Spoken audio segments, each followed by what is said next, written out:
Assalamualaikum warahmatullahi wabarakatuh. Hari ini kita mau membahas soal dan kunci jawaban penilaian akhir tahun SDMI Kabupaten Gunung Kidul tahun pelajaran 2020-2021. Untuk soal dan kunci jawaban yang akan kita bahas kali ini adalah tema 7, naskah 1 yaitu muatan PPKN dan Bahasa Indonesia kelas 4. Sebelum kita lanjut videonya, jangan lupa untuk like, komen, dan subscribe video ini terlebih dahulu ya. Terutama buat kalian yang baru saja menemukan channel YouTube ini, silakan kalian klik tombol subscribe yang ada di bawah ini. Tanpa panjang lebar lagi, kita akan langsung menuju ke pembahasannya.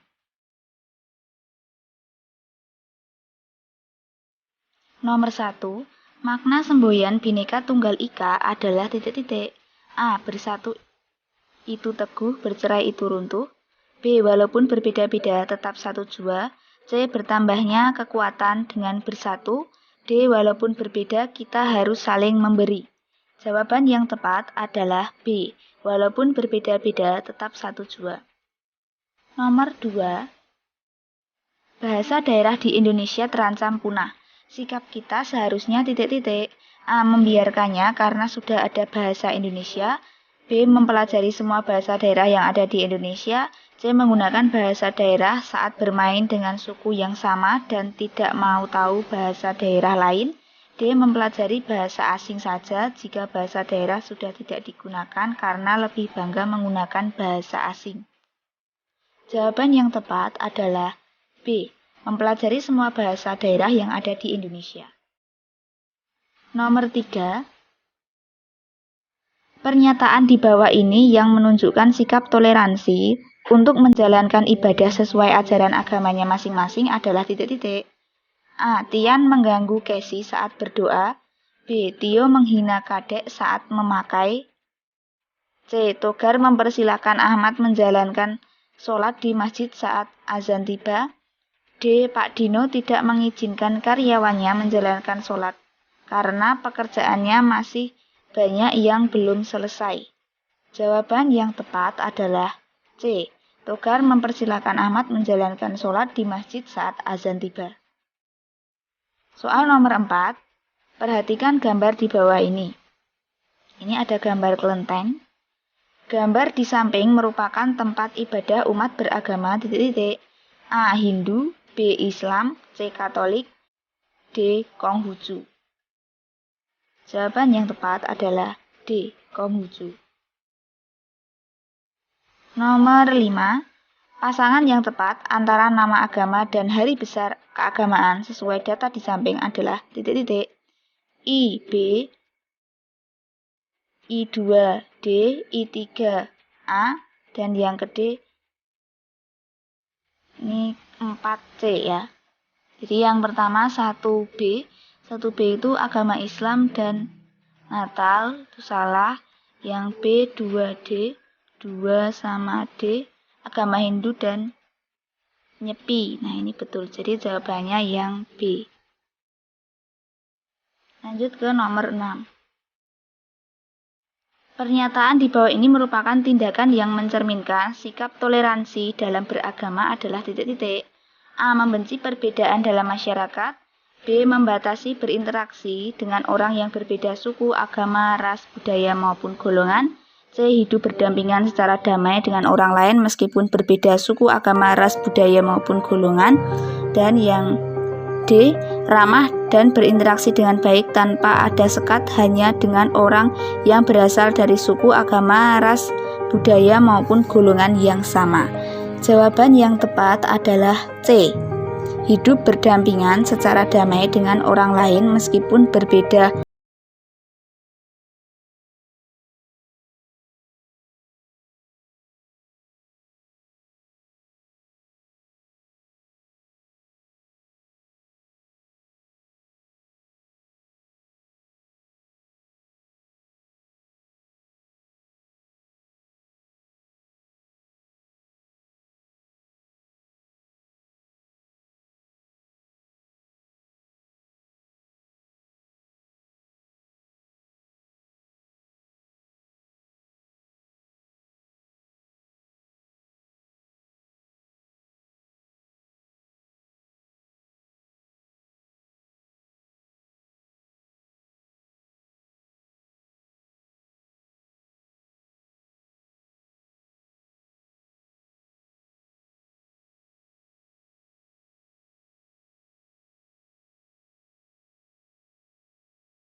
persatuan dan dalam perpecahan, C. Kesatuan untuk menciptakan permusuhan, D. Persaudaraan untuk saling membenci antar kelompok.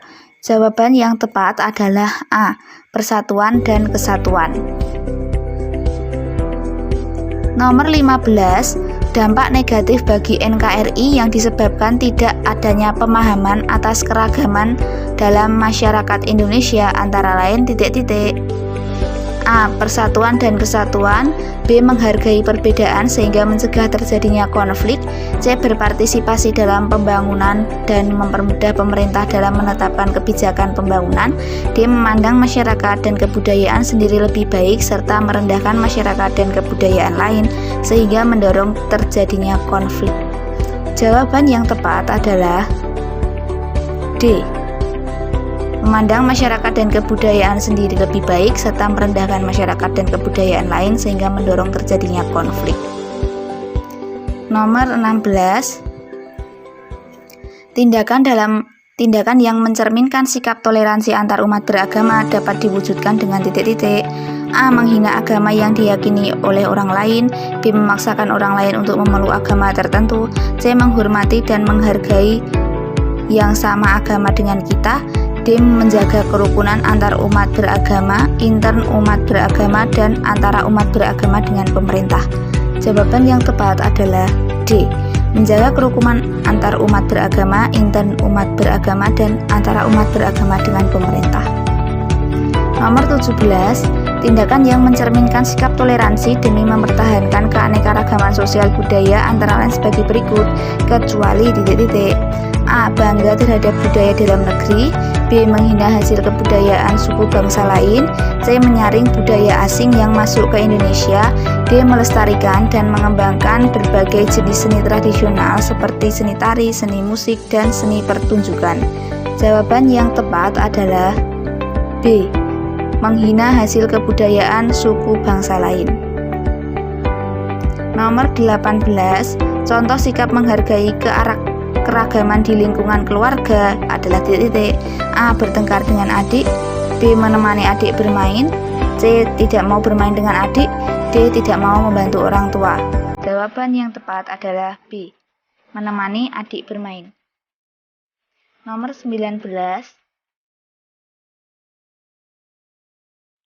manfaat menghargai keragaman di lingkungan keluarga adalah A. Keadaan menjadi kacau, B. Memecah tali persaudaraan, C. Menciptakan kehidupan yang harmonis, D. Menimbulkan perselisihan antar keluarga. Jawaban yang tepat adalah C. Menciptakan kehidupan yang harmonis. Nomor 20, contoh sikap toleransi di lingkungan sekolah adalah A. Melanggar tata tertib, B. Memaksakan agama kita terhadap teman lain, C. Menghargai perbedaan pendapat dengan teman, D. Membuat keributan dalam kelas saat proses belajar mengajar berlangsung. Jawaban yang tepat adalah C. Menghargai perbedaan pendapat dengan teman. Nomor 21, proses menemukan informasi dalam teks terkait dengan suatu bacaan disebut A. Mencari topik, B. Membaca cepat, C. Menggali informasi, D. Ide pokok paragraf. Jawaban yang tepat adalah C. Menggali informasi. Nomor 22, berikut ini yang bukan termasuk langkah menggali informasi dari bacaan adalah A. Menentukan narasumber, B. Membaca terlebih dahulu teks dengan cermat, C. Mencari ide pokok setiap paragraf agar mudah dibuat kesimpulan, D. Merangkai ide pokok menjadi sebuah paragraf yang runtut dan bagus. Jawaban yang tepat adalah A. Menentukan narasumber. Nomor 23, kain tenun ikat dari Flores dibuat dengan cara tradisional. Arti kata sulit yang dicetak miring di samping adalah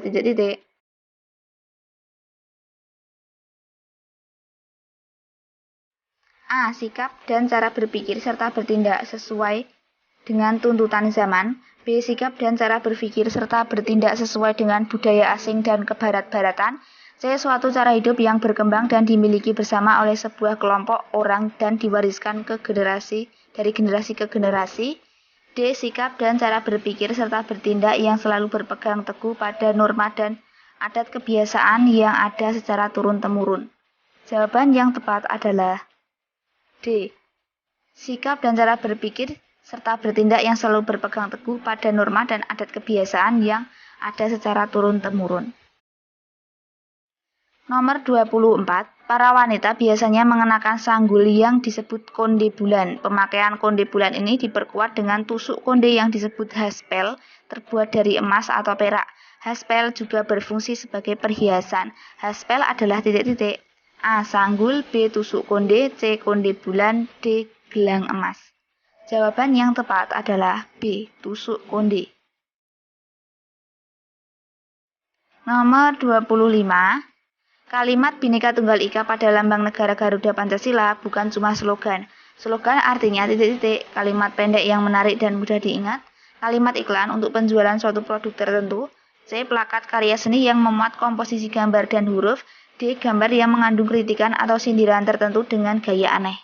Jawaban yang tepat adalah A. Kalimat pendek yang menarik dan mudah diingat. Nomor 26. Setiap daerah di Flores memiliki corak dan motif kain tenun yang berbeda. Arti kosakata yang dicetak miring di samping adalah titik-titik.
ide pokok atau gagasan utama. Nomor 31. Di bawah ini cara menentukan pokok pikiran pada paragraf kecuali titik-titik.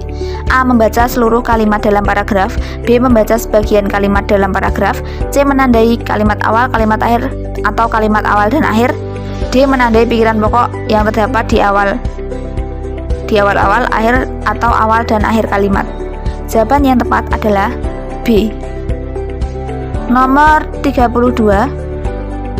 Kain tenun ikat dari Flores dibuat dengan cara tradisional. Proses pembuatannya bermula dari pengolahan biji kapas yang dipintal menjadi benang. Benang kemudian ditenun menjadi kain. Kain tersebut kemudian diberi pewarna alami yang berasal dari berbagai jenis tanaman. Gagasan utama paragraf di atas adalah A. Kain tenun ikat dari Flores dibuat dengan cara tradisional. B. Proses pembuatannya bermula dari pengolahan biji kapas yang dipintal. Kemudian yang C, biji kapas yang dipintal akan menjadi benang kemudian ditenun menjadi kain. D. Kain tersebut kemudian diberi pewarna alami yang berasal dari berbagai jenis tanaman. Jawaban yang tepat adalah A. Kain tenun ikat dari Flores dibuat dengan cara tradisional. Nomor 33. Bencana banjir lumpur akibat jebolnya tanggul situ gunung di Tangerang Selatan menimbulkan berbagai macam penyakit. Beberapa penyakit yang akan timbul sesudah bencana adalah diare, tipes, leptospirosis, dan demam berdarah. Masalah kesehatan pada korban dan masyarakat di sekitar lokasi bencana harus segera diantisipasi. Beberapa penyakit itu muncul karena lingkungan kotor dan sumber air bersih yang tercemar lumpur. Gagasan utama paragraf di atas adalah A. Bencana banjir lumpur akibat jebolnya tanggul. B. Masalah kesehatan pada korban harus diperhatikan. C. Beberapa penyakit itu muncul karena lingkungan kotor. D. Bencana banjir lumpur menimbulkan berbagai macam penyakit. Jawaban yang tepat adalah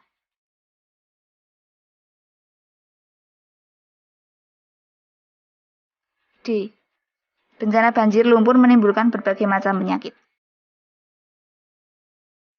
Nomor 34. Ini salah ya, ini 34 seharusnya. Keragaman agama di Indonesia. Letak geografis Indonesia di antara dua samudera dan dua benua menjadikan Indonesia sebagai pusat lalu lintas perdagangan internasional. Salah satu akibatnya terjadilah persebaran agama dari para pedagang asing yang berdagang dan singgah di Indonesia. Pada awalnya masuk agama Hindu dan Buddha yang dibawa bangsa India. Selanjutnya datang bangsa Gujarat membawa agama Islam, bangsa Eropa membawa ajaran agama Katolik dan Kristen, serta bangsa Cina membawa ajaran agama Konghucu. Jadi keragaman agama telah ada sejak zaman dahulu. Dalam suasana keragaman agama beragama itu, setiap warga negara Indonesia dijamin haknya untuk memeluk keyakinan atau kepercayaan masing-masing. Di Indonesia terdapat 6 agama yang diakui negara. Keenam agama atau kepercayaan itu yaitu Islam, Katolik, Kristen, Hindu, Buddha, dan Konghucu. Pemeluk agama diwajibkan menjalankan ajaran agama masing-masing. Setiap agama memiliki tata cara beribadah, kitab suci, dan tempat ibadah yang berbeda. Negara memberikan kebebasan bagi semua pemeluk agama untuk menjalankan ibadah sesuai ajarannya masing-masing. Nomor 34, soalnya. Salah satu persebaran agama di Indonesia diakibatkan karena adanya titik-titik. A. Indonesia merupakan negara agraris. B. Indonesia sejak dulu sudah negara terkaya. C. Indonesia memiliki jumlah penduduk yang banyak. D. Indonesia sebagai pusat lalu lintas perdagangan internasional. Jawaban yang tepat adalah D. Indonesia sebagai pusat lalu lintas perdagangan internasional. Nomor 35. Bangsa Gujarat ke Indonesia membawa ajaran agama titik-titik. A. Islam. B. Hindu. C. Buddha. D. Konghucu. Jawaban yang tepat adalah A. Islam. 36. Ajaran agama Konghucu dibawa ke Indonesia oleh bangsa titik-titik. A. India. B. Cina. D. Eropa. C. Eropa. D. Gujarat. Jawaban yang tepat adalah B. Cina. Nomor 37. Agama yang diakui di Indonesia adalah titik-titik. A. 4 agama, B. 5 agama, C. 6 agama, D. 7 agama. Jawaban yang tepat adalah C. 6 agama, yaitu Islam, Katolik, Kristen, Hindu, Buddha, dan Konghucu. Nomor 38. Manusia adalah makhluk sosial. Sebagai makhluk sosial, manusia tidak akan bisa bertahan hidup jika hidup secara individual. Manusia memerlukan manusia lain untuk memenuhi kebutuhan hidupnya. Oleh karena itu, manusia harus hidup rukun dengan masyarakat di sekitarnya. Contoh hidup rukun antara lain bergotong royong membangun jembatan yang rusak, bekerja sama, menjaga keamanan lingkungan, dan membantu tetangga yang sedang tertimpa musibah. Gagasan pokok dari bacaan di atas adalah titik-titik. A. Manusia adalah makhluk sosial. B. Manusia harus hidup rukun dengan masyarakat di sekitarnya. C. Manusia memerlukan manusia lain untuk memenuhi kebutuhan hidupnya. D. Manusia bekerja sama menjaga keamanan lingkungan dan membantu tetangga yang sedang tertimpa musibah.